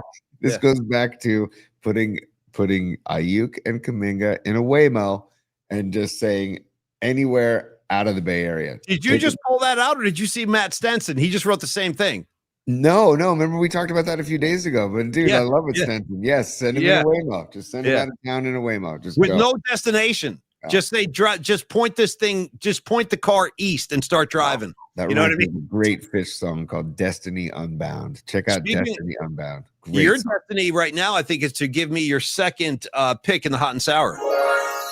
Yes, beautiful. My second pick, Paulie, and I think we've got a pissed off team in Philadelphia, and they're traveling to Washington to play the Commanders. And this is like the aforementioned Deebo Samuel, who couldn't stay in San Francisco. Yes, go ahead. Correct. And this is different from a different matchup than last year's NFC title games. This is much different. You got Marcus Mariota going up against Jalen Hurts, that Jaden Daniels done for the season. You've got, I think, an angry Eagles team after losing those 3 games to Dallas, Chicago, the Bears, and the Chargers. Then they just punished the Raiders 31-0. I think they're going to punish the Commanders again this weekend. I think they're just ticked off. The only thing that has me a little worried is Jalen Carter and the tackle Lane Johnson are both out. So that's a little iffy. Cameron Latu, the tight end, is questionable. But those 2 guys being out is kind of a bummer. But I do for the Eagles. I mean, I'm not a big Eagles fan. I'm just talking about spreads here. Eagles are -6. They're giving 6 points to the Commanders in this game. I think the Eagles win by 14 or more. I think this is going to be. I think it's going to get ugly quick. Like I said, the Eagles are trying to make a statement now. Also, if you want to get deep into the numbers against the spread this year, the Eagles are 8-6. The Commanders are 5-9. So I like that as well. And I just think that the Eagles are going to hit their stride going into the playoffs, unfortunately. And where's the game? Where's the game? In Washington. Okay. In Washington. But remember last year in the title game where they were doing the tush push on the goal line, and they had to throw flag after flag after flag because I forget the guy. Somebody was jumping over the top. Yeah, that was great. Yeah, that was great. And they actually did stop it a couple of times in that sequence. Yeah. Mm-hmm. Yeah. But I do think that it's not the tush push isn't even going to be a factor in this game. I think that Philly definitely covers and beats Washington handily in Washington. Saturday, by the way, 5 o'clock kickoff. Yeah, I'm looking forward to that. Once again, we might see part of that game at Denardi's Holiday Blowout. You know what I mean? We're going to be down there tomorrow. Okay, my final game of the week, and then we can get into a Long Bridge spot, and then we can wrap the show with the music assignment. Tony, this is another good game. It's a really interesting game in my mind, which is the 8-6 Steelers going into Detroit, taking on the 8-6 Lions. I got to tell you, for me personally, the Lions have been a big disappointment this year. Honestly, I thought the Lions, considering what they did last year, considering they had home field throughout and lost to Tony's Commanders, it's like I thought they would come back this year like just breathing fire, like an angry bull. You know what I mean? Like just getting let out of its cage, just rampaging, knocking shit over. Whoops, there's a curse right there. Nice. I got to say, that hasn't been the case at all. Like, they had that tough loss last week to the Rams, and they went toe-to-toe with them, but, the Rams just outscored them. But it's been a season of frustration for the Lions. I mean, I think people had higher expectations. I am definitely one of those people. And they're still really trying to slug it out for position in the playoffs. Like, I mean, it's not a guaranteed thing. Here's the thing, though. The Steelers, who are getting 7 points, okay? They're getting 7. But Detroit's really good on their own field. They play well at home. They have to get this win. I know Mikey Tomlin needs it too, but I got to tell you the truth, watching, and this is not personal, and you guys know I don't like Aaron Rodgers, but watching him play this year, he's not been that impressive. Right. I know he had a nice game last week and all that, but generally he's just a shadow of his former self. Like, when he was great, he was great. He's one of the best QBs in the league. He'll be in the Hall of Fame someday. But the Aaron Rodgers that's on the field today is simply not that guy anymore. He's okay, smart player. Like, he gets the game. He can read defenses. I know all that stuff. But I think the Lions I think they're going to handle their business. Same way you feel about the Lions, or excuse me, I'm sorry, Tony. Same way you feel about Philly kind of going in there with a bad attitude, pissed off, kind of running the score up. I think the Lions might do this too, because the Lions are capable. Again, you saw it last week against the Rams. They put 30 plus up, no problem. The Steelers can't do that. The Steelers don't have that kind of offense. They have a very paltry kind of low-scoring offense. All their games are grind-out kind of games. They're slugfest. The Steelers never really have a comfortable lead on anybody. So you know what, Tony? I'll give them the 7. I know it's a lot of points, but I think the Lions win this by 2 scores. I just think this kid is going to – I think the Lions are going to handle themselves at home in this game. I don't know what the future holds for them in the playoffs, but at least for this week, I think they're going to handle it, and I think they're going to win by more than 7. I think they're going to win by 10 or more, to be honest with you. You know what's crazy, Paulie? I love the pick, by the way. And you know what's crazy? We talked about Drake May's MVP caliber season. Yeah. Dude, Jared Goff this year, 29 TDs, 5 picks. He's a really good quarterback. People don't talk about him. Like, nobody talks Jared Goff, but he's a very smart player. Yeah. And also 3,672 yards passing, dude. So he eclipses Drake May in every category. Yeah, in as a quarterback. So that's wild. I didn't realize he only had 5 picks and 29 TDs. Also, Jahmyr Gibbs, 1,100 yards rushing. Amon-Ra St. Brown, 1,140 yards receiving, 11 TDs, 13 TDs for Gibbs. Like, I love Gibbs. I'm a Gibbs fan, dude. I love that kid. Yeah, and I love how they balance him out with Montgomery. I mean, that's really well done by Gamble Campbell.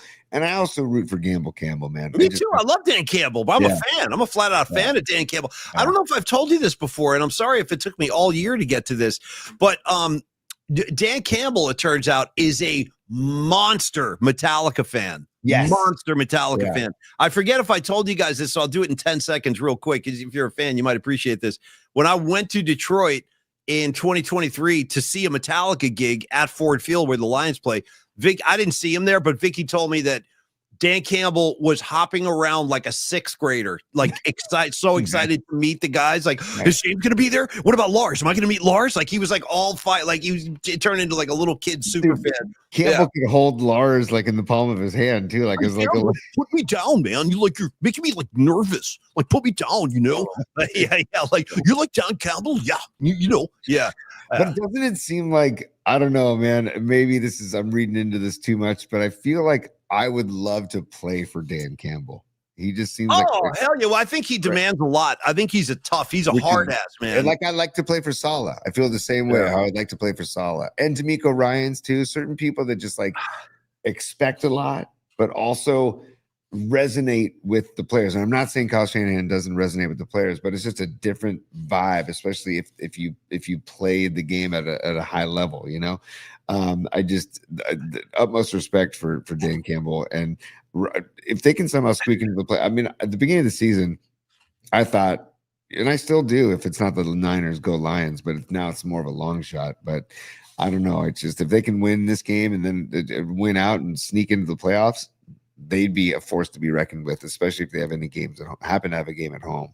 Tony, one last comment for you, and then we can transition to a Longbridge read. I just had this thought when you said, because I love the freaking, it's like King Kong almost. Like when you said he could hold Lars in his hand, like Dan Campbell, like a little, like, do I have it? No, I don't really like grabbing your bobblehead or something on your shelf or something. It's like, well, you know what I was saying, T? Why don't we do this, Dommy, if you can? Maybe we got to create a Lars elf. I don't know. I'm just saying, maybe we got to put him right alongside McVay.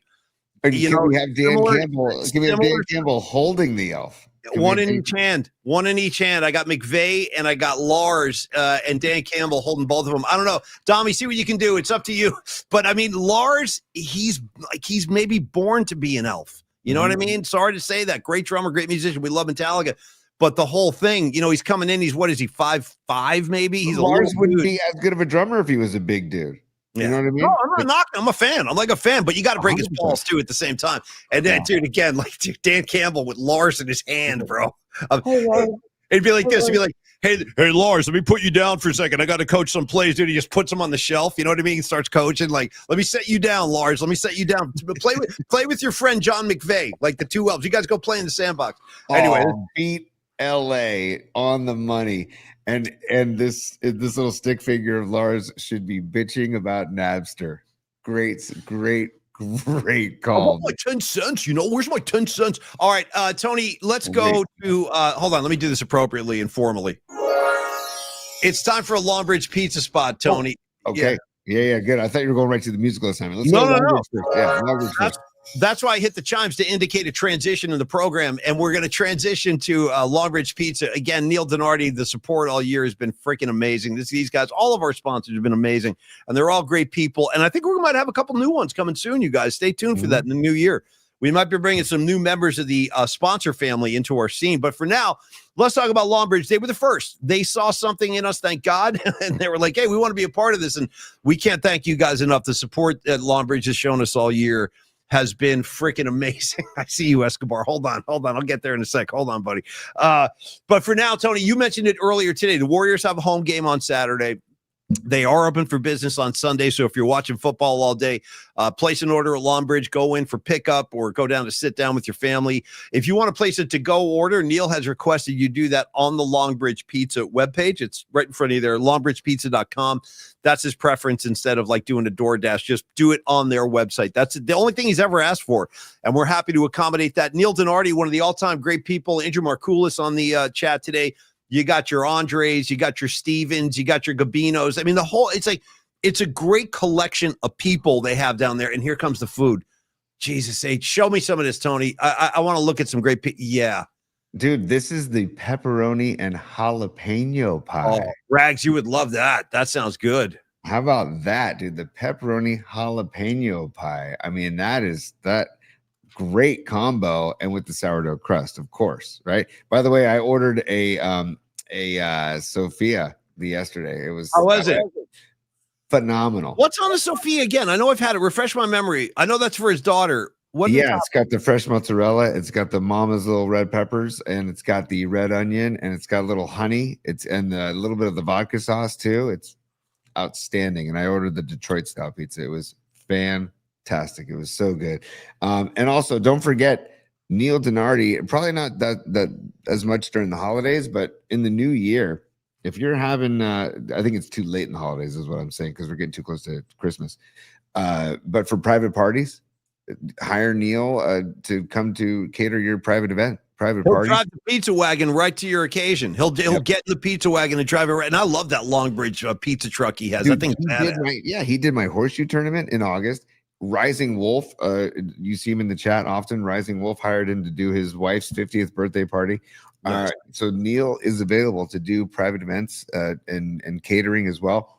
Or you can have a private event at Longbridge Pizza as well. You can rent the back room, and they'll take phenomenal care of you. And those of you who have been there know exactly what we're talking about. And then again, I got to mention the beer too, because the beer that they have there is second to none. It's all the local breweries that we love: Cellar Maker, Original Pattern, Bear Bottle, Russian River, just to name a few. And they do a great job rotating the taps too. So it's a damn good place to have a nice ice cold beer and some really good pizza. Or you got the sandwiches. You got the, we talked about it, the chicken parm, the drunk cluck, or you got the meatball sandwich, or the meatballs, and Vinny's gabagool as well. So cannot lose. And don't forget about the coupon.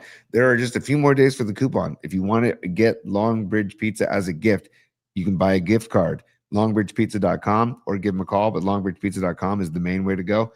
If you buy a $50 gift card, you get $60 in gift card. If you buy a $100 gift card, you get a $125 gift card. So a little added bonus for getting a Longbridge Pizza gift card if you want to give the gift of Longbridge Pizza LBP for the holidays, Polly.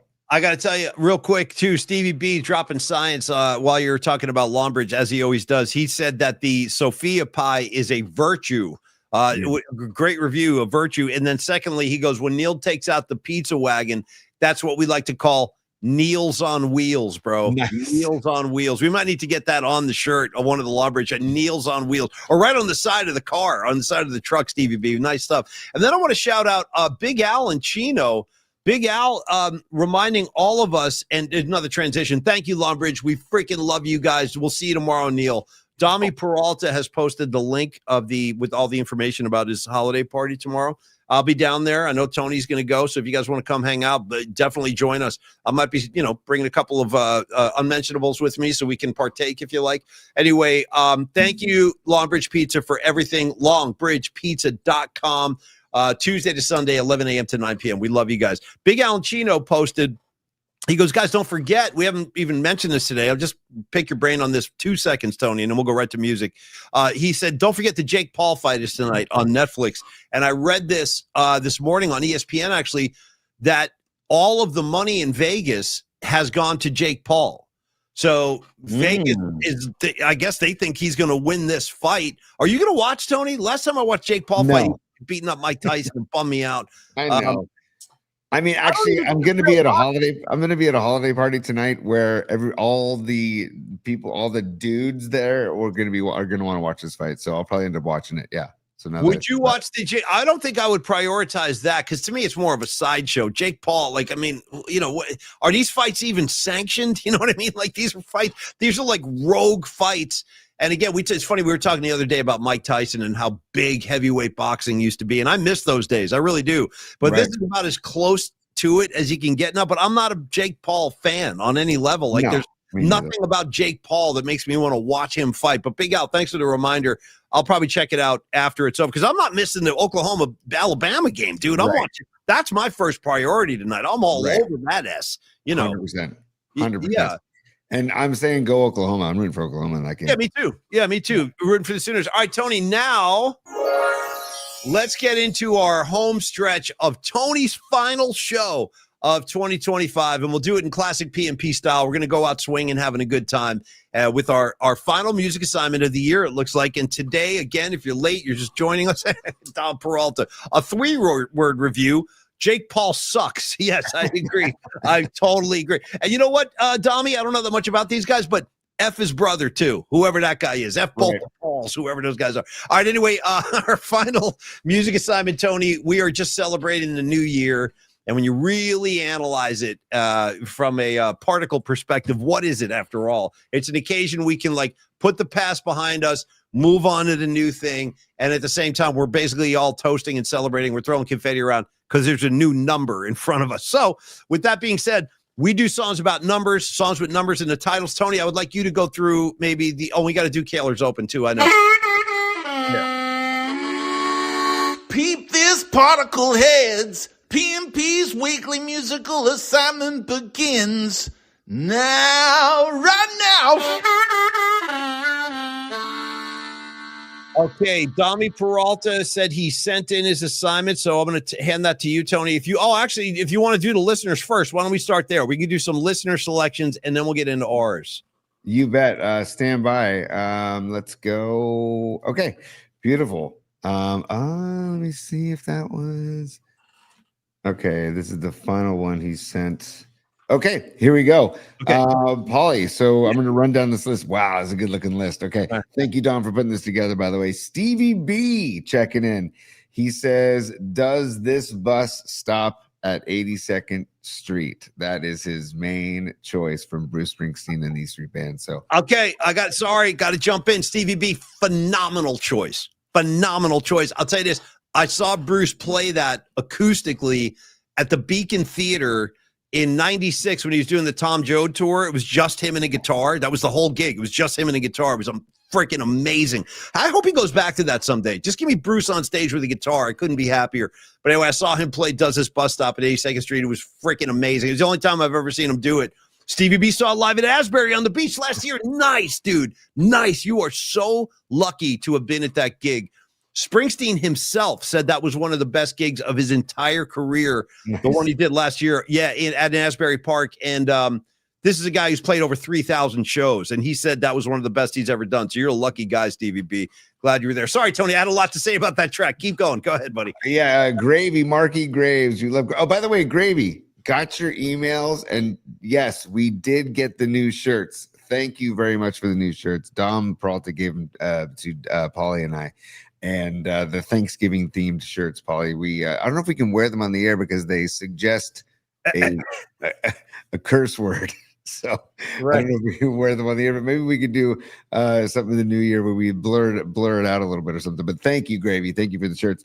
He says Chicago's 25 or 6-4 is his choice. Which is I almost said that one. Rags. Remember 25 or 6-4? Ba, ba, ba, ba, ba, tigga-day. Ba, ba, ba, ba, ba, tigga-day. Yeah, our marching band played that in high school. But anyway, great one. 25 or 6-4. Looking for the summer day or whatever. You know. Yeah. Yeah, the horns. Sure. I would argue that might be their most famous tune, but I'm sure people might beg to differ. But Corinne checking in. She says the Beatles when I'm 64. No, I love this, dude. These are all songs I did not even consider. Great one. Patty from Napa, Tommy Two Tones 867-5309. I mean, great track. Staple. For a good time, call. I think he was a San Francisco guy, Tommy Two Tone. Ooh, I don't know. Yeah, pretty sure it's from San Francisco. Yeah. Wow. Bonnie, aka Scarlet Fire, she says Bob Seger's feels like a number. Bonnie, feels hey, like Bonnie, a number. I swear to God, I almost took that track and then I crossed it out because I thought of something else, but I almost went with that Seger one. Great one, Bonnie. Nice. Here, let's keep moving here. Then we've got Jessica, aka Beat LA. Yeah, she did Bryan Adams' Summer of '69. Was the first real six string. I love that song. I got to tell you, still one of my favorite lyrics of all time is in that song when he goes, "There ain't no use in complaining when you got a job to do." Couldn't agree more. Why complain? Why waste time? We got to get done. Go ahead, Adams. Tony, that's the Canadian Bruce Springsteen, as you know. Go ahead. 100%. By the way, Rags is next, and Rags and Marky Graves Gravy on the same page with Chicago's 25 or 6-4. 25 or 6-4. Great track. Yeah. So that's Rags, and you called out Rags earlier for that. So that's good stuff. Greg Trela. Greg always does great musical selections every week, and he says this is great. He goes Saved by Zero by the Fix. Dude. Oh, Saved by Zero. Great one, dude. Great selection, Greg. Yeah. And honorable mention. He and Don Peralta both put for honorable mention. They put One by Metallica. So that's wow. You could do One by U2 as well. Now that I think about it, yeah. Mm-hmm. Have you ever heard that version of One with Bono and Mary J. Blige, by the way?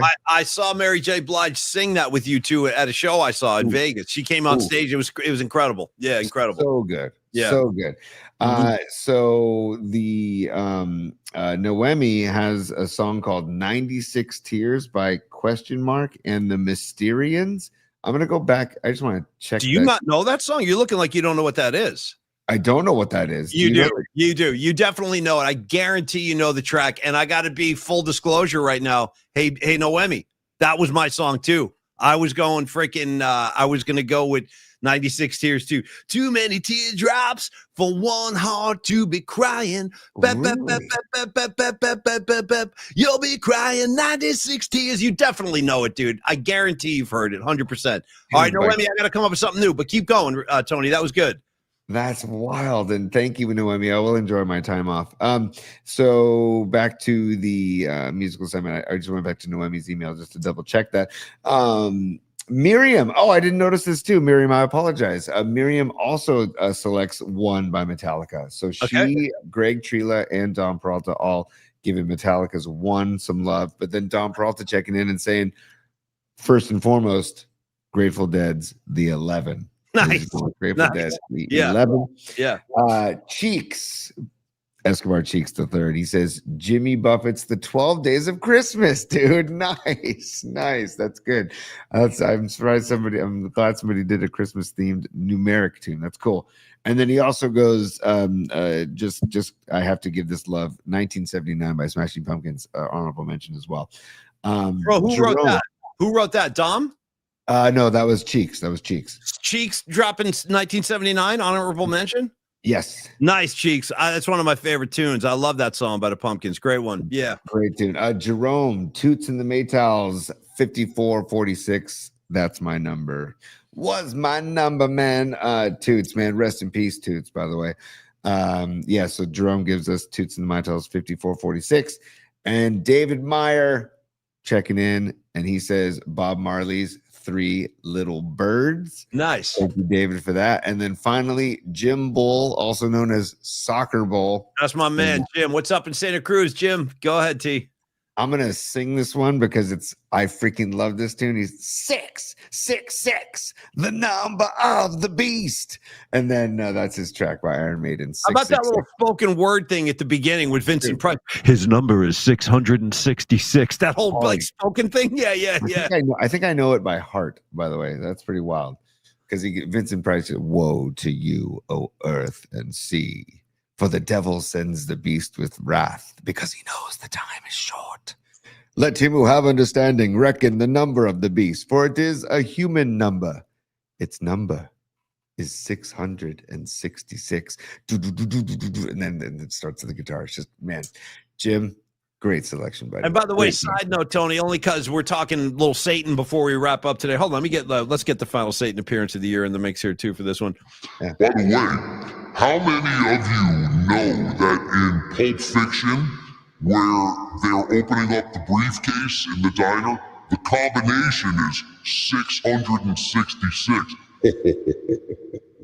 That's for you, Patty. I know you like your Satan. Anyway, yeah, that was a combo in Pulp Fiction, 666. Tony, phenomenal list. I think it sounds like Metallica will be the contribution from the listeners because it got multiple votes, right? Metallica won. Yes, well, yeah, Chicago's 25 or 6-4 got 2. And then Metallica's 1 got 3. So okay, yeah, so I'll put Metallica 1 on there. And you go last today, Tony, because it's your last show. So I'll go. And I got to tell you, Noemi, you and me, girl, you and me. I was going question mark in the Mysterios 96 Tears. Maybe I'll do that. Should I stay with that? You know what? Dude, why not? Why not? F it. Noemi, I'm going to stay with that. So that one's for you and me. I'll put 96 Tears on there. And Tony, definitely listen to 96 Tears after the show because I'm 100% confident you know the song. I'm telling you, you know the song.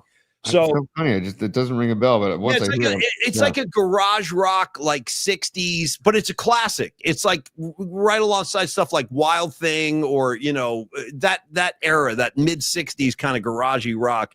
96 Tears rules. I love that track. So that's my first one. Second one, and I'm shocked nobody picked this. I was actually trying to avoid colliding with other people. Like I thought Don Peralta, for example, was going to do the Misfits, We Are 138. And I was like, all right, I'm not going to do We Are 138 because Dom will probably do that. And then Dom went with something else. So you never know. And I was shocked when you said Miriam. I thought she was going to pick the song I'm about to give you. But for this one, I got to go to The Who and Quadrophenia. Nice. And one of my favorite Who songs really is 515. Out of my brain on the train. Out of my brain on the train, Tony, to 515. So I'm going 96 Tears, question mark in the Mysterios, 515 by The Who from Quadrophenia. And now, Tony, here it is, dude. Let me do this right. Let me do this right. Sorry, I got the wrong page. Stand by. My bad. Where are my damn chimes? Did I lose my? Here we go. Let me do this the right way. The time has come, guys. Creative Tony's final moments of 2025 on the PMP show. So let's make it count, Tony. Give me your 2 tracks, and then we'll say goodbye. I got 2 tracks, Paulie, but I also want to make sure that we get to a couple more supers before the end of the show. We've got a few more supers that we want to get to. I'll give you my song, and then I'll give you the supers. How about that? Okay. And Paulie, the number of the beast, Jim Soccer Bowl, is one of my selections. So that was Jim Soccer Bowl. Thank you, brother, because that's one of my favorites too. I also thought about 2112 as well, but 666, the number of the beast, is just, gosh, that's part of my childhood. And then Paulie, I'm gonna just because I'm gonna show the cover of this album because I don't have the album on. Stand by, Tony, 1 second, just so I make sure I understand. So is Number of the Beast is actually your first pick for real? Yes. Okay. Well, it's my second pick, but it's either one. It's one of my 2 picks. Dude, how about this? How about the fact that we have...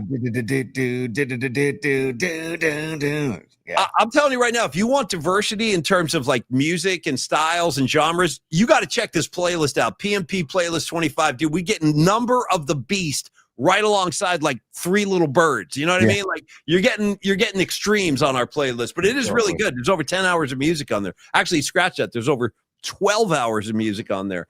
Okay, Tony, so Number of the Beast, and then what's number 2? Well, Paulie, it's off the record. Melancholy and the Infinite Sadness, Paulie. Smashing Pumpkins. the album that probably the last album for Smashing Pumpkins that I listened to. I didn't really dive into much more after Melancholy, but the track is called 33. Do you know the track? Look at this kid. Look at You know this. the track 33. Speak Yeah. to me in the language I can hear. And then, tomorrow's just an excuse away. It's basically when Billy Corgan was 33 years old, he went and saw a tarot card reader. And that tarot card reader revealed to him at the age of 33 that his life was going to take a major shift. And so he wrote a song called 33 about that. So it's about a song about hope, a song about, just holding out hope for good things. So I hold out a lot of great hope for everyone in the PNP Familia.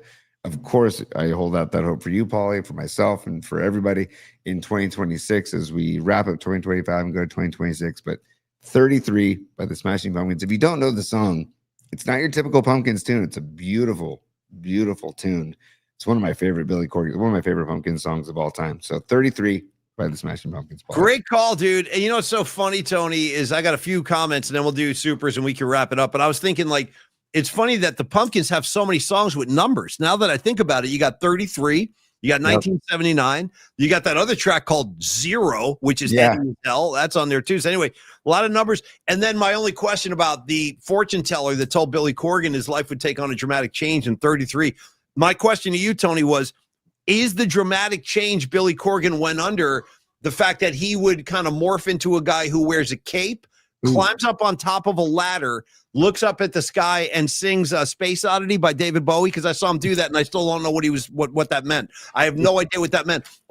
Didn't they cover Stairway to Heaven at that gig? Yes, too? that was the show that we took Shannon Kaler to. Oh, he wanted out of there so bad, dude. He was begging for that show to end. I couldn't get enough. I'm like, this is one of the weirdest things I've ever seen. And I think when they did Stairway to Heaven, dude, there was like a little religious shrine that took a lap around the building. Dude, that was a weird gig. Again, Corgan standing on top of a ladder with a cape, face paint, singing Space Oddity, ground control to Major Tom 6-5. I was like, Tony, what's he doing on the ladder? You're like, I don't know, man. I don't know. Let him do his thing. Standing on the ladder. Anyway, thank you, Billy Corgan, and thank you, Tony. Those are all great, man. Thank you, everybody, and thank you, Paulie, for having me on this journey for year one. January 8th is our official anniversary, but we'll celebrate as soon as we're back together in early January. This is show number 229. So we did 229 shows together, and we will come rocking back in 2026. And I cannot wait, because by the time we come back, NFL playoffs will be in full swing, dude. And we'll be ready to, hopefully the Niners are getting ready to host a playoff game, basically. Hey, I want to say this before you go away, Tony, and then we'll do your supers and we can say goodbye. But I want to ask you publicly for a Christmas present. I never do this, but I do want something from you. I want one of those hats. So get me one of those damn hats for Christmas. That's all I need. I'm only kidding. But Tony, let's do some supers. Give Tony some love, and then we'll break the huddle here. Go ahead. Yeah, you guys, thank you for the supers. Well, you know what? If we're gonna do supers, we gotta do it right. It's business. It's business time. I know what you're trying to say. You're trying to say it's time for business. It's business time. Ooh. All right, and so we got Escobar Cheeks the third. This is going back when we were just talking about Fred Warner versus Brandon Ayuk, and Escobar Cheeks the third chimed in and said BA's ring, because Andrew Markoulis from Longbridge Pizza asked, should Ayuk get a ring, or will he get a ring if the Niners were to win the Super Bowl this year? And he says BA's ring should be sent where those Super Bowl losers' shirts go. Hashtag I'm sure he likes Josh Hart. Oh, nice, dude. Nice. Hashtag no shamans too, Tony. Thank you, Cheeks. Thank you, brother. That's good stuff. Oh, one more from Escobar. He says Danzig is more elf-like. I saw that. Sorry, I didn't have time to get into Glenn Danzig, but you're not kidding. Although that's an elf right there, I'm not messing with. I'm not messing with Glenn Danzig. You know what I mean? He's probably got a dagger in his belt. Who knows what that guy's up to? But I dig it. He's a tiny little guy too. He's tiny, but he's all buffed out. He's kind of scary dude.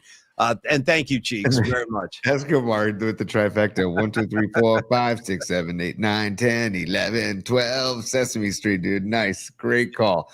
Great call, Escobar. Beat LA is a super. And what's Beat LA say? Beat LA. Thank you. Thank you so much. She says, Tony, thanks for everything this year. You're the best. Have a beautiful Christmas with your family and a happy new year. Right back at you, Beat LA. Thank you for all you've done for the show. And again, I echo that for everybody that's put this community together. It doesn't happen without all of you. So thank you, everybody. And thank you, Beat LA, for the super. That's very, very kind of you. And Lily Merchant checking into the super. Thank you for the song, Paulie. Oh, should we reprise it, dude? Why don't we do this? And Lily, you're so welcome. I would do anything for you. Why don't we do this? Let's finish the supers, and then we can end the song with the White Wedding, White Christmas tribute to Lily. Nice. We'll go supers, Billy Idol song, and then we can send Tony on his way. Beautiful. Yeah, Lily, thank you for the super. And yes, Merry Christmas and Happy Holidays to you and Particles Forever. Indeed. Yeah. And it's very fitting that the final super that I should hit for the show in 2025 is from our very own Dom Peralta. He says, Creative Tony for life. Merry Christmas to the entire Ryan familia. One love and reciprocity. Hell yes, Dom. Tony, thank you, Dom. Of course. I'm going to say my goodbye to you now, Tony. I mean, I know I'm going to see you in about 5 minutes when we start doing our Tron stuff, but I'll say goodbye to you on the show.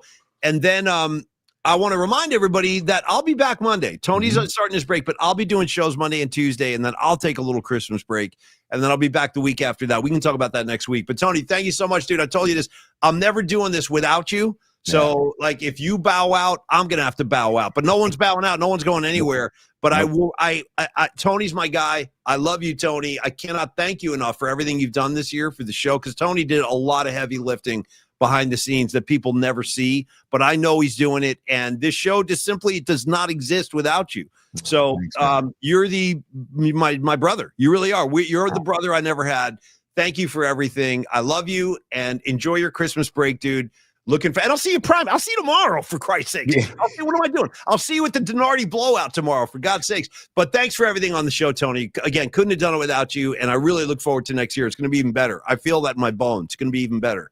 Dude, thank you, Paulie, and love you too. And it's funny because I don't have a brother either, so you're like the brother I never had either. And it's true. Imagine having me for a big brother. Tony, let me show you how to sneak out of the house. Tony, let me show you how we steal cars. Tony, let me show you how I roll up some delish. Like, I'm a bad influence, but we are kind of like the brothers we never had. So cheers, Tony. Thanks, man. But dude, and you know what we're embarking on 30 years of working together. Yeah, man. Yeah.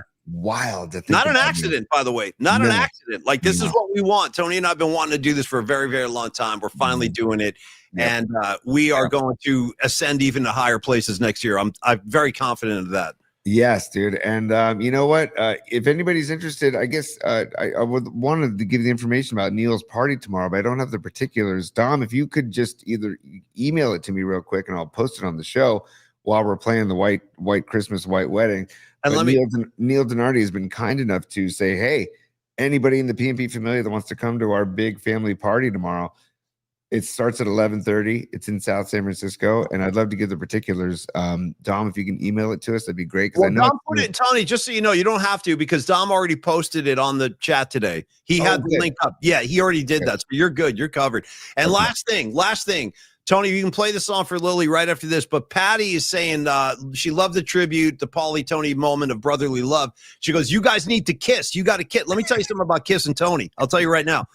I kissed Tony at the Greek Theater once, and I bummed out his girlfriend in a big way. She was not having it because I was with my first wife. This is a long time ago. I think it was a Phil show. I think it was a Phil and Friends show, as far as I remember. And you were with your former partner as well. These were like our previous partners. But anyway, I was standing there like between sets, and we were talking to the girls and everything. And somehow this came up. I was saying, like, I'm a very affectionate guy, especially with people I love and I care about. Like, I'll kiss them, I'll hug them. It's just like maybe the Italian in me. Mm-hmm. And she was like, no, you don't. You don't kiss guys. And I remember, like, we were on the steps at the Greek. So Tony was like a step higher than me. and like behind me, and I was like, I took it as a challenge. I'm like, well, you don't think I'll kiss Tony right now? You want to see me kiss Tony? I'll kiss him right now. So I started like climbing over people to get to Tony to kiss him, and then your girl got bummed out. She didn't like it. She didn't like that. I'm not trying to upset people. No, but boy, yeah, that's why she's no longer my girl. And I don't have the one I was with either. That one's not around anymore either. By the way, you remember the night I was kissing you, right? And like, she was shocked. She was, to me, it's just another moment. Another she was shocked that I wasn't shocked. Yeah, I'm like, here I come. I go, you want to see kissing? I'll give you. Here it comes. I'll kiss him right now. So anyway, Patty, I've already done that. I've kissed Tony plenty of times. Rags and I kiss. I do. I kiss my friends. I got no problem with that. And happy holidays, Tony. Merry Christmas. Happy New Year. I will see you in 5 minutes for the Kron stuff. But anyway, let's end the show with White Wedding. And I will see all of you on Monday at high noon. And everybody wave goodbye to Tony as he takes us out with a little Billy Idol. Cheers, everybody. See you Monday. Peace, y'all. Here we go. There we go. All right. Here we go. Here we go.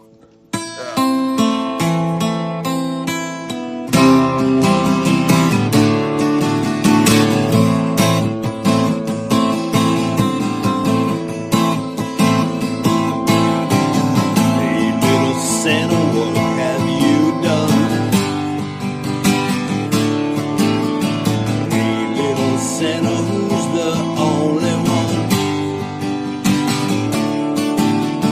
Hey, little Santa, who's the only one? Hey, little Santa, bring me something fun. Little Santa shotgun, well, it's a nice day to start again. Oh, come on, it's a nice day for a white Christmas.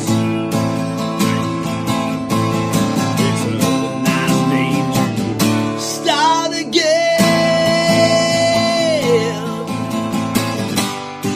Yeah, take my sleigh home, yeah. Nice, dude. Take my sleigh home. Yeah. And Paulie, on that note, without further ado, Business hours are over, baby. It's business. It's business time. Class dismissed.